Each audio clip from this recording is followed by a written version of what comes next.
సరిగ్గా 25 ఏళ్ల క్రితం అంటే 2000 సంవత్సరం ఫిబ్రవరి 18న ఈవీవీ సినిమా బ్యానర్‌పై రూపొందిన తొలి చిత్రం 'చాలా బాగుంది' సినిమా విడుదలయ్యింది. అప్పటికే తన హాస్య చిత్రాలతో తెలుగువారిని విశేషంగా ఆకట్టుకున్న ఈవీవీ సత్యనారాయణ గారు తొలిసారి నిర్మాతగా మారి ఈవీవీ సినిమా బ్యానర్ నెలకొల్పి తొలి ప్రయత్నంగా 'చాలా బాగుంది' సినిమా నిర్మించి దర్శకత్వం వహించారు. తన గురువు జంధ్యాల గారు చూపిన బాటలోనే పయనిస్తూ ఎలాంటి కథకైనా హాస్యమద్ది విజయాలను చవిచూశారు ఈవీవీ గారు. నిర్మాతగా తన మొదటి సినిమా 'చాలా బాగుంది' సినిమాలోనూ అదే పంథాను అనుసరించారు. 'చాలా బాగుంది' కథలో బరువుంది, దరువుంది, నవ్వులున్నాయి, పువ్వులున్నాయి, నవరసాలను మిళితం చేసి ఆ చిత్రం రూపొందించారు ఈవీవీ గారు.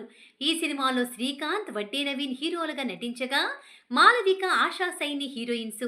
ఈ సినిమాలో మాళవిక తండ్రిగా నటించిన ప్రముఖ రచయిత ఎల్‌పి శ్రీరామ్ గారు మంచి మార్కులు సంపాదించారు.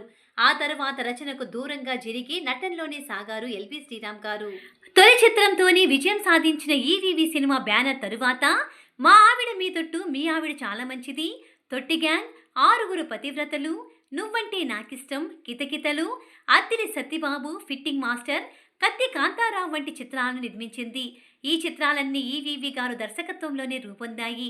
ఈ చిత్రాల్లో సింహభాగం ఈవీవీ గారి తనయుడు అల్లరి నరేష్ హీరోగా నటించడం విశేషం. వీటిలో 'నువ్వంటే నాకిష్టం' సినిమాలో ఈవీవీ సత్యనారాయణ గారి ఇద్దరు తనయులు ఆర్యన్ రాజేష్, అల్లరి నరేష్ హీరోలుగా నటించడం మరో విశేషం.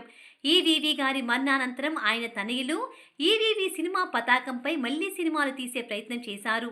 తన అన్న ఆర్యన్ రాజేష్ నిర్మాతగా, తాను హీరోగా 'బందిపోటు' అనే చిత్రంలో నటించారు నరేష్. ఈ చిత్రానికి మోహన్ కృష్ణ ఇంద్రగంటి దర్శకుడు. ఆ సినిమా పరాజయం పాలవడంతో మళ్లీ నిర్మాణం మాట ఎత్తలేదు ఈవీవీ తనయులు. రాబోయే రోజుల్లో మళ్లీ ఈవీవీ సినిమా బ్యానర్‌పై చిత్రాలు వస్తాయేమో చూడాలి మరి.